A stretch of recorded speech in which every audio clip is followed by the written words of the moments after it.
লোকটি তার অদ্ভুত দৃষ্টিশক্তি দিয়ে পৃথিবীর সবচেয়ে উন্নত মেশিনটিকে স্ক্যান করছিল। পাশে দাঁড়িয়ে থাকা ম্যানেজার বসকে বলল, মেশিনটি পুরো নষ্ট হয়ে গেছে, নতুন করে আনতে $100 মিলিয়ন লাগবে।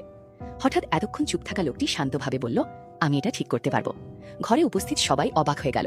ম্যানেজার সঙ্গে সঙ্গে হেসে বলল, এটা পৃথিবীর সবচেয়ে আধুনিক মেশিন, নামি নামি ইঞ্জিনিয়ারও পারেনি, আপনি কিভাবে পারবেন? বস সন্দেহ চোখে জিজ্ঞেস করল, আপনি সত্যিই পারবেন? লোকটি একটুও দেরি না করে বলল, পারবো, আর কে নষ্ট করেছে তাও বের করব। এই কথা শুনে ম্যানেজার বাজি ধরল, ঠিক করতে পারলে $10 মিলিয়ন দেব। লোকটি রাজি হয়ে গেল। সে ধীরে মেশিনের পেছনে গিয়ে একটি ছোট সিগন্যাল ট্রান্সমিটার খুঁড়ে ফেলল। তারপর বলল, এই ডিভাইসটাই মেশিন নষ্ট করছিল, আর এটা লাগিয়েছিল এই ম্যানেজার নিজেই। ম্যানেজার ছিনিয়ে কিনতেই মেশিন একদম আগের মতো সচল। ঘরে নিস্তব্ধতা নেমে এলো। ম্যানেজার বাধ্য হয়ে $10 মিলিয়ন ট্রান্সফার করল। জীবনে প্রথমবার নিজের অ্যাকাউন্টে এত টাকা দেখে লোকটির চোখে আনন্দ ঝলসে উঠল। কিন্তু গল্প এখানেই শেষ নয়। সামনে দাঁড়িয়ে থাকা এক নারী হঠাৎ তাকে চিনতে পারল। মাত্র একদিন আগেও এই লোকটি ছিল একজন ইন্টার্ন ডাক্তার। নারীর এক অদ্ভুত রোগ হয়েছিল, কোনো ডাক্তারই ধরতে পারেনি। কিন্তু এই ইন্টার্ন এক নজরেই বুঝেছিল তার মস্তিষ্কে পরজীবী রয়েছে। সবাই বাধা দিলেও সে একটি রূপার সূচ দিয়ে কপালে একবার স্পর্শ করল। মাত্র 2 মিনিটের মধ্যে নারী সম্পূর্ণ সুস্থ হয়ে উঠল।